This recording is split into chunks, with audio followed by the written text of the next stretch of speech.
What's going on in your society, in our society?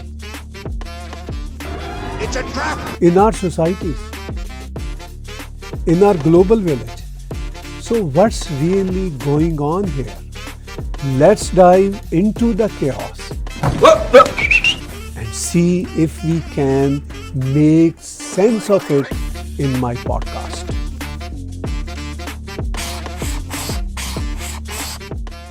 What's going on? A lot's going on. President Trump is a big hope in the eyes of his supporters. And his supporters are looking forward to deport mass immigrants.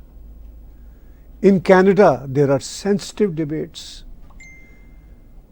And as you can watch, so many happenings, so much going on in Canada. Joining me today, Darshan Maharaja ji. Thank you, sir. Thank you very much, Darshan ji. You are very vibrant, very vocal, not only on your social media pages, but also through your YouTube channel and through your writings. So, sir, what is really going on? A lot is going on, and I think what we are seeing, Tahirji, is a culmination of developments that have been taking place over the past several years. And because it was not possible to push back against certain policies, the negative impacts have accumulated. And now that the situation has become unsustainable, this issue cannot be ignored. So, typically when you see that remedial action is delayed, there is a lot of stress in society. That's what is going on. Yes, you are right. Absolutely, you are right. I actually want to touch one very interesting issue. Mm-hmm. As you and I know, when we landed here in Canada more than 2 decades back, so the first questions we were encountering everywhere: what is your Canadian experience? And now, after 25 years, we are the first generation citizens. I would not call myself immigrant, honestly, because we are citizens. And even on those moments when we landed here in Canada, we did not had formal citizenship, just the permanent residency, whatever you call the status at that time. But I was considering myself 25 years back a citizen of Canada. I even felt on those days that it's my responsibility to nurture this beautiful country, to contribute to this beautiful country. I left a terrible Islamist country, and I never wanted to go back, and I never went back, because I wanted to live Canadian life. But now some of the Canadians tell us, in the wake of President Trump deportation, movement, that all those non-white faces, whether they are here for like 4 generations, 2 generations, they must go back. So how funny you find this kind of a narrative? In a way, it's funny, but it's also sad. Just like you, when I landed here, I considered myself a Canadian. And with that, there was this realization that this is a different country from where I left. I had lived in a few countries by then. But I knew that as a separate country, this place will have its own customs, its own traditions, its own set of values, and I have to learn them as fast as I can, and of course be a contributing member of the society. Now, I have been writing about this for a while, and my assessment is that our concept of multiculturalism is causing major problems in this regard, because it says, maybe indirectly to the newcomer, that you don't have to change, that we will adjust to whatever customs and whatever behaviors that you are used to. And then what happens is, when there are too many different customs and behaviors, then the society gets bent out of shape. So that necessarily creates a friction between different groups, and that friction at some point becomes strong enough frustration for people to have negative view of each other just because of who they are. So we don't insist on certain points of integration. That is where I think the crux of the problem lies. You're absolutely right. Unfortunately, from the very first day, what I felt through our political parties and our political system here in Canada, that in fact, unfortunately, our political system and even our whole ecosystem sort of supports ghettoization. The whole system, I felt from the very first day, and unfortunately after 25 years, I'm feeling it more intense, that our whole system encourages us to live in our ghettos, to behave like, sort of isolated people. In my perception, multiculturalism, if there is any multiculturalism, if there is any true multiculturalism, in my perception, is blend of cultures. It's like a bouquet where you have one trunk of rose, one trunk of white flower. This is multiculturalism. It's not like you eat my curry, I will not eat your burger, or vice versa. This is not multiculturalism. Multiculturalism is not one-way traffic, it's all-way traffic. So that was my perception about multiculturalism. But when I started, sort of pondering on these complex issues, always I realized that our politicians do not support the true interpretation of multiculturalism. That's my perception. What was yours? I agree fully. I have been saying that our concept of multiculturalism is wrong because it boils down to multiple cultures existing side by side without much exchange, if any. So, I keep going back to this very popular image on the internet, the Amazon River. It actually, there are two major rivers that merge to make Amazon. One has a blackish water and the other has muddy water. And the place where they meet, and those two are themselves very huge rivers, so that when they meet, the width of the river is 40 kilometers. And the waters are coming with such speed that they don't merge for 200 kilometers. That is our multiculturalism, where they are flowing side by side but not merging. Whereas for me, true multiculturalism is when the same individual can occupy more than one cultural space. For example, you will see Gujaratis dancing their Garba and Punjabis doing their Bhangra.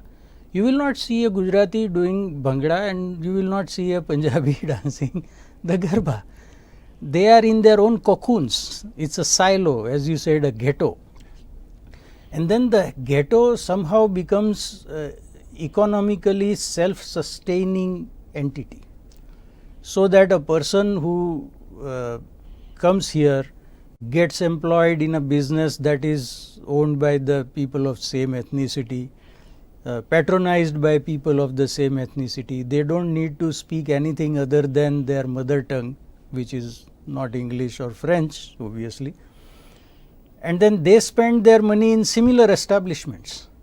So there is also economic ghettoization. You remove that entire entity, there will be no difference in the economic activities of the rest of the society.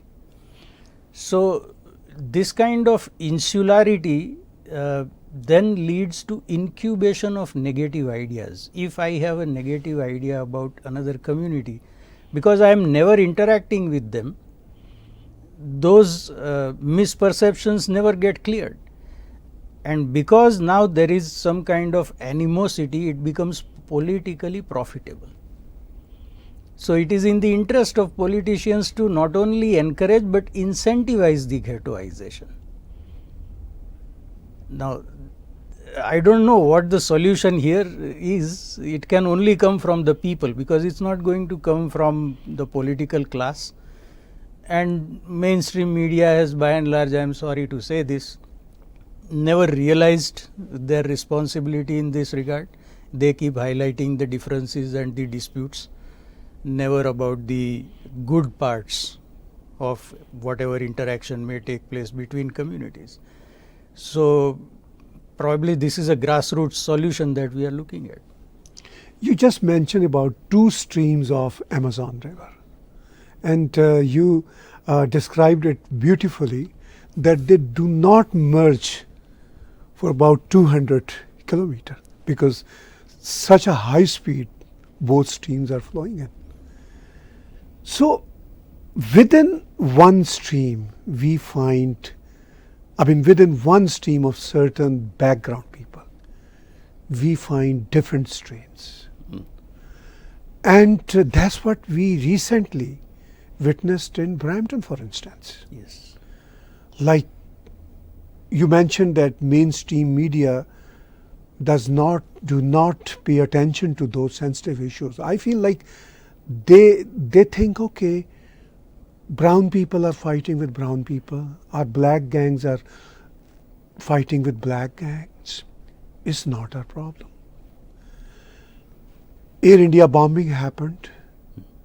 If it would had been Air Canada, for instance, the story would have been different. Yes. In today's press. So you also mentioned about politicians, for instance.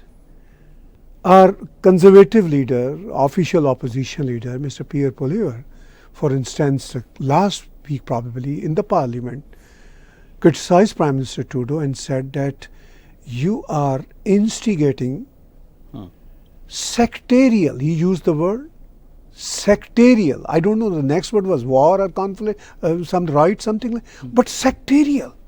I remember that one word very clearly. And I was shocked to hear in our Canadian parliament the word sectarian, as he was saying there were riots between Hindus and Sikhs. But those were not riots between Hindus and Sikhs. Those were not even riots.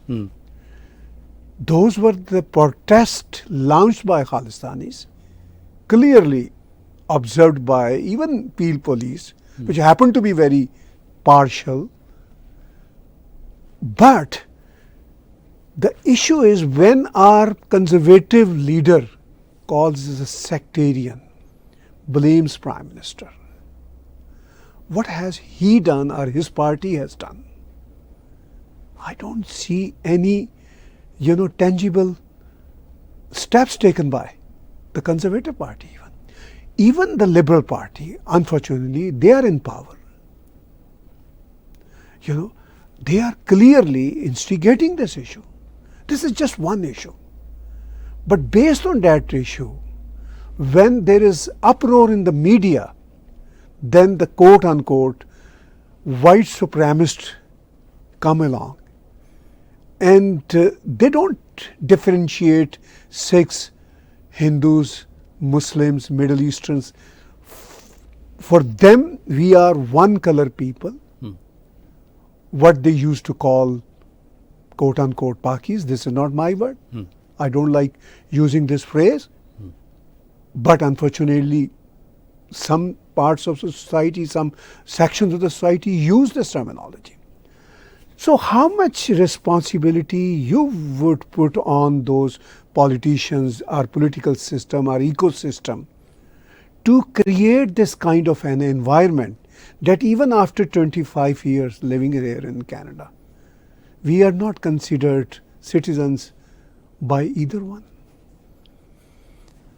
See, to start with, I view this as a policing failure, not creating a buffer zone and allowing the protest to come so close to the main entrance of the temple is a policing failure, because they should have known that this is a sensitive issue and things can go south.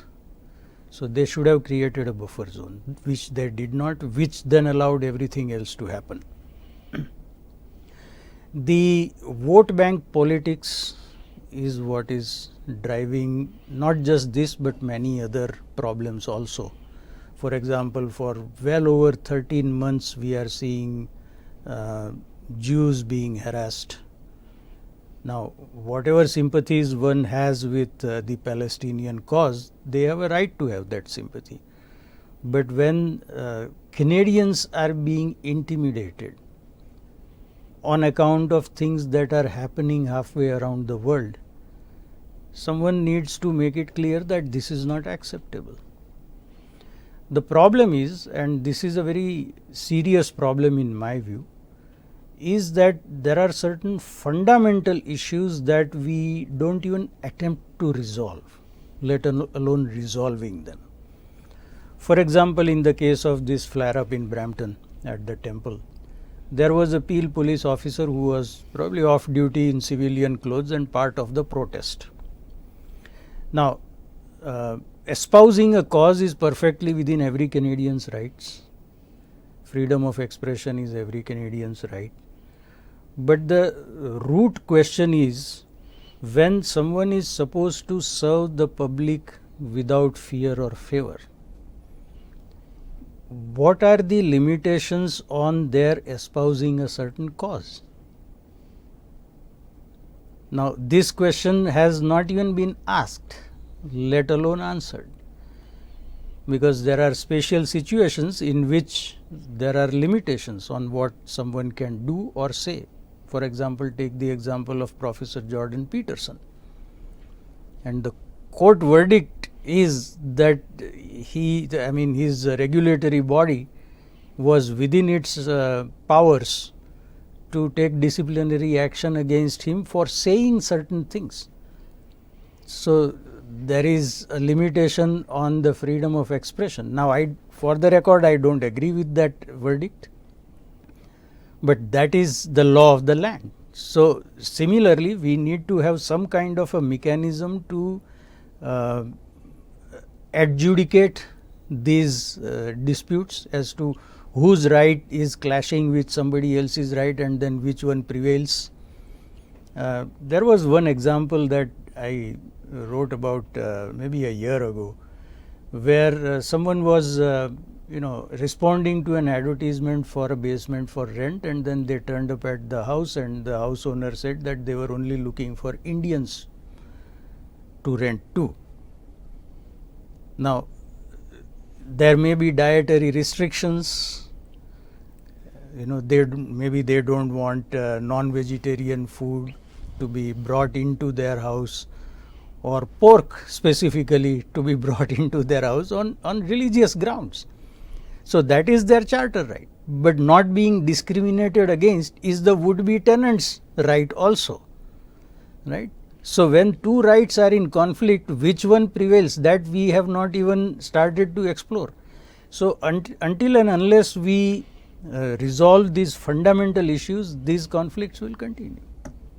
Yeah, there are few other aspects. If my potential tenant is not able to pay me the rent, I find through through credit check or any sources, through his job check, I may reject him having him or her as our tenant.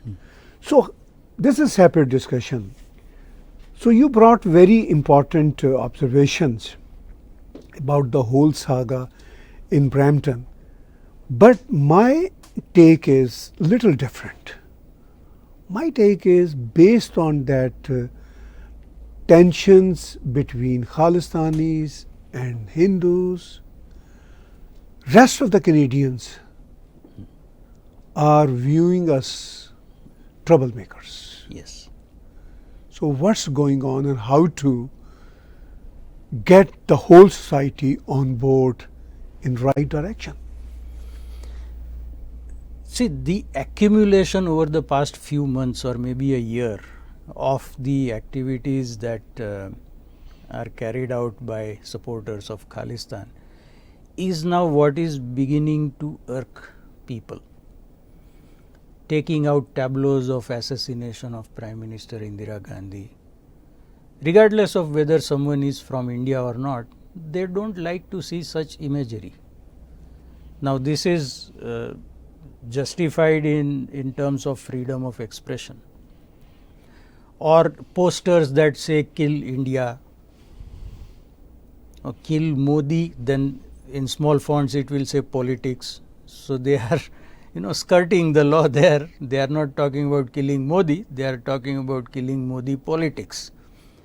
Then there are effigies of Prime Minister Modi, the flag of India which is burned or ripped up, or these may be freedom of expression. I am not a lawyer, I can't opine on that. But from the public perception point of view, they are seeing activities that they don't like to see in their country. And because it is not possible for them to differentiate between different brown people, they are lumping them all together. And then when President-elect Trump says that he is going to deport so many millions of illegals, these people find inspiration from that and say, we are also going to deport all non-white people. Yes. I have faced it myself on Twitter. They keep telling me, you are also going back. No, I am not going back. But that point of friction is something to worry about. Now, the thing is, your question about the responsibility of political parties. Unfortunately, all major political parties are beholden to vote banks. So they are very circumspect in what they say about it, instead of coming right out of the gate and being very clear about their communication. For example, even in the case of this flare up at the temple, no one used the word Khalistani because they want to tread carefully there. Whereas it is clear that the protesters were protesting for Khalistan. And they were carrying Khalistani flags. Exactly. And recently a guy with clear affiliation with Khalistan has been arrested in that connection. So there is no need to prove that Khalistanis were not involved. They were and they are. But interestingly, there is another angle I like to share with you. Our Prime Minister Trudeau, or all political parties, say very clearly that we believe in sovereignty of India. That's great. Although the sovereignty of India shall be taken care of by Indian government. Okay, but our political parties, out of good gesture, claim that they believe in sovereignty of India. But also we see, on the other hand, they nominate some candidates.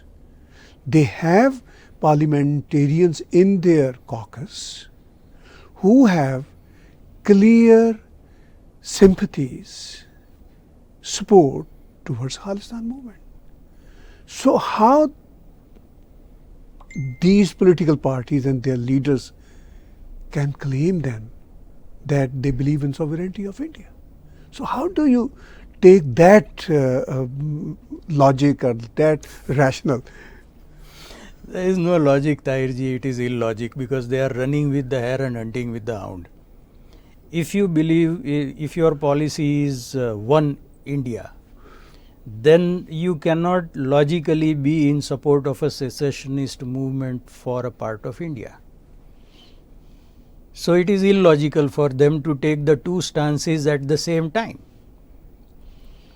Now, the individual citizens of Canada have a right to espouse any cause that they want, but for a political party to lend support to it and then claim that their policy is one India, it's contradicting itself. Yeah. So we are Canadians, even Khalistanis who do not agree with our thoughts, they are Canadians too. And our political parties, their members, their leadership, they all are Canadian. And day and night we talk about patriotism. We say, okay, you are less Canadian than that Canadian. You are more Canadian than that Canadian. And as we initiated talk with President Trump's election process, he said many things. And his supporters are quite, some of his supporters are quite extremists. But President Trump himself, honestly, in my humble opinion, is relatively balanced guy. For his political consumption, he can say many, things in extreme sort of. But in his actions, for instance, we have seen his 4 years tenure from 2016 to 2020. Now we will watch him from 2025 to 2029. So he is very accommodative to legal immigrants. Of course, whenever he would take charge of his office after January 20th, 2025, he'll do all those deputation thing through due process. So in this environment of polarization in the United States, here in Canada, how could we all work as Canadians? The first thing is to be very clear about facts. For example, in President Trump's first term, what is called the Muslim ban was actually aimed at very specific countries where there was no means or uncertain means of verifying a person's background. And I remember it was for a limited period, maybe 90 days, when he said we will stop processing visas from these countries. But it got painted as a blanket ban on all Muslims from coming to USA. And this misperception has been sold. Again, I have to express my displeasure with mainstream media, because it is their job to make it clear and, if necessary, hammer on that this is only applying to a very limited number of cases for a limited length of time. But unfortunately, they have too much of political bias in their own functioning. So they don't do that. Just, a separate example, but just this afternoon I saw a thread on Twitter by Professor Mikhail Skuterud, who is really very knowledgeable in matters of immigration policy, etc. And he is unbiased. And he posted a thread saying he was invited as a guest on CBC, and the presenter at CBC wanted to drive the whole discussion in one direction, which Professor Skuterud kept, denying and correcting him. And ultimately, the interview was ended abruptly. Now, any mainstream media organization doing this is regrettable, but especially for CBC, taxpayer-funded national broadcaster, this cannot be acceptable. So, media failing in its main job is a major factor here. And again, I'll come back to grassroots now. Luckily, individuals have a lot of power now compared to, a couple of decades earlier. So through social media, there is a lot of misinformation being cleared by individuals who are not in the media. So that's where I think our hope lies. Yeah, in terms of, as we are talking about what's going on, you mentioned about media. Media happened to be in the hands of professional journalists long ago. But unfortunately, nowadays I see more activists in media than journalists. So, at one level, we are activists as well.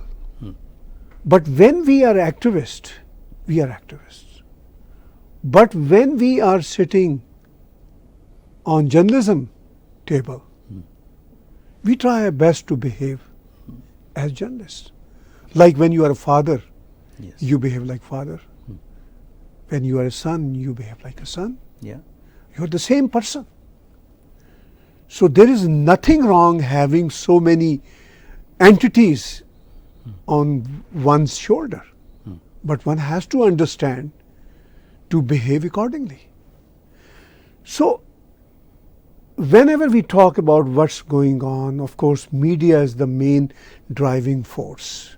There is no doubt in that. But as we living in North America, we understand that the President-elect Donald Trump ripple effect goes all along the planet. How do you see that impact? For instance, let me add one or two more lines here. On President Trump's victory, most Pakistanis and most Indians are happy. I mean, this is the one common point where both neighboring but rival countries are happy. Muslims are happy, Jews are happy, Christians of course are happy, Hindus are happy. So in this context, in this perspective, how do you see the ripple effect of President Trump's victory? I think the biggest ripple effect will be on Canada, because we are not only next door neighbor but also the biggest trading partner. US is our biggest trading partner. There are so many cultural interlinkages, even family connections for not just the so-called old stock Canadians, but also for people who came recently. So one thing that I see changing, or hopefully it should change, is the rhetoric coming out of the federal government in Ottawa, because for the past year they have spent their time trying to bash Pierre Poilievre, comparing him to Trump as if it is something bad. Now they will have to change their tune, and I hope they have enough sense to change that tune, because otherwise it's not going to work well for Canada. By the way, sorry to interrupting you, Pierre Poilievre must behave like Trump as well, honestly. He's so shy. That's my observation. What would you say? I'll give you a counterpoint to that. He started out shy. And before he became the leader, I had major criticism of Conservative Party of Canada on various fronts, including their communication strategy, their outreach, their firmness on policies. For example, in 2021, after signing a pledge to scrap the carbon tax, then leader Erin O'Toole went back on that and introduced his own carbon policy, which was even worse than carbon tax. So that was the apparatus that, this is my assessment, that is the apparatus that Pierre Poilievre inherited. So initially he was hesitant. You recall the controversy around the hashtag MGTOW, men go their own way, which was embedded in some of the Conservative Party videos, and someone found out and there was a brouhaha over it. And his reaction was exactly like what it would have been under Andrew Scheer and Erin O'Toole. But then he realized that this wasn't productive. He needed to be assertive about his stance on certain things, and you have seen various videos of him being questioned by journalists, and he comes out swinging at them. Because when the question itself is based on a belief, it is perfectly within the right of the respondent to challenge that belief. For example, one reporter said experts are saying, and he said, who are these experts? Can you name them? She could not. So he has become a lot more assertive. There is a ways to go still. One can always improve on what we have now. So, but looking at his trajectory over the last about 1.5 years, I am hopeful that he will keep improving his, his approach to leadership. Yeah, we hope so. And if he does not, honesty doesn't make much difference. Why?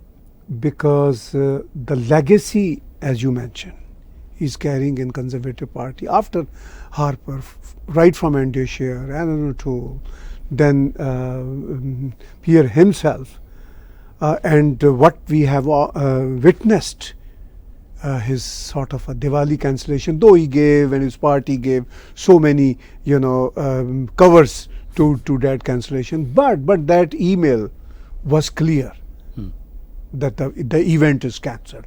Just one line is clear. Their cowardness at that stage. But I mean, I don't blame politicians much, because politics is all about gimbits, and it keep working that way. So in terms of concluding what's going on today's talk with you, I would like to ask you, Darshanji, what do you think, why the world has so much hope from one man, Donald Trump?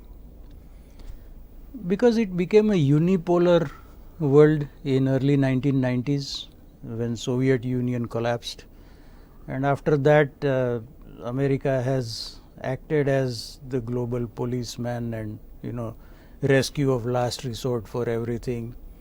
And some people disagree with that, but whether right or wrong, it is US is the leader of the free world, and the man who leads or occupies the topmost political position is called the leader of the free world. So that is why a lot of people have hopes, but politics is always a balancing game. There are competing interests that must be balanced out. So things may or may not work out to everybody's satisfaction, but that's how history rolls. Yeah, but also I see, like, for instance, the world was so frustrated and is frustrated and depressed over two major wars. Just we came out of pandemic war, I must say. And so many crises. And even globalists are ruling mostly in the world. And people are now hopeful from the quote-unquote rights. Far right, like the rise of far right in Germany, rise of far right in France, Austria, Netherlands, Sweden, and United States of America. So, but this man, Trump, is not just a kind of a symbol of right. He is a symbol of doing something. People consider him capable of doing something. We don't know. Right. He would be able to deliver to that extent or not. I always say, even if he delivers 25% what he has said, would be enough for us. So, do you think that probably this is the reason people got fed up of liberals and globalists around the globe? First of all, Tahirji, the definition of far right is somewhat problematic. Yeah, I am putting it mildly here. Yeah. So, when you say that a person should be judged based on their actions and the content of their character, something that Dr. Martin Luther King Jr. said, today you are considered far right, because the whole paradigm shift is what a lot of people are reacting to or protesting against, which is that I don't want to be called an oppressor because of the color of my skin. Now that has now devolved to calling certain Hindus oppressors because they happen to be in the upper caste, born into the upper caste. Then forced terminology, Like instead of saying women, you say menstruators. People don't like it. It is forced. It is not happening organically. Language evolves over time.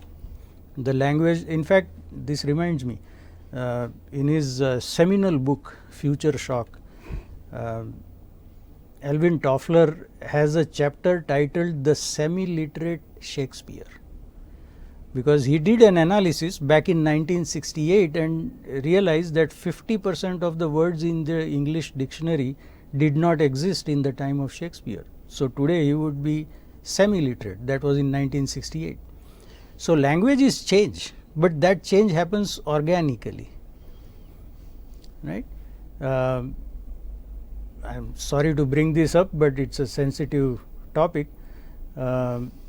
Words like bonus hole,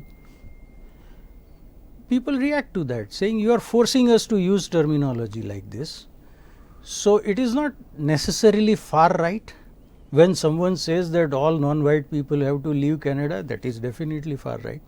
But when someone says that I don't want to be called an oppressor because I happen to be a white person, that is not far right, but both are clubbed as far right. So that is a problem.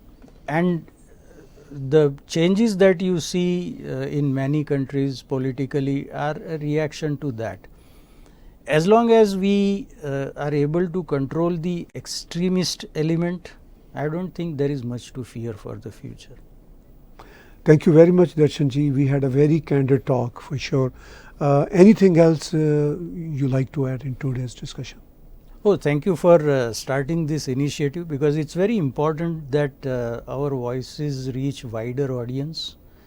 I always produce my content in English for that reason, and I hope we will be able to bring good ideas to all Canadians. Absolutely. In our What's Going On podcast, Darshanji and our viewers, you shall be seeing many new faces, diverse faces.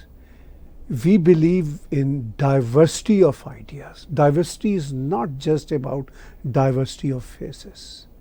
Diversity is more about diversity of thought, diversity of ideas, sitting together, sharing our concerns with each other, sharing our concerns with those who do not agree with us. So, What's Going On podcasts would like to invite people from all streams, from all ideologies. So keep watching us. Thank you very much, and share what's going on with your world.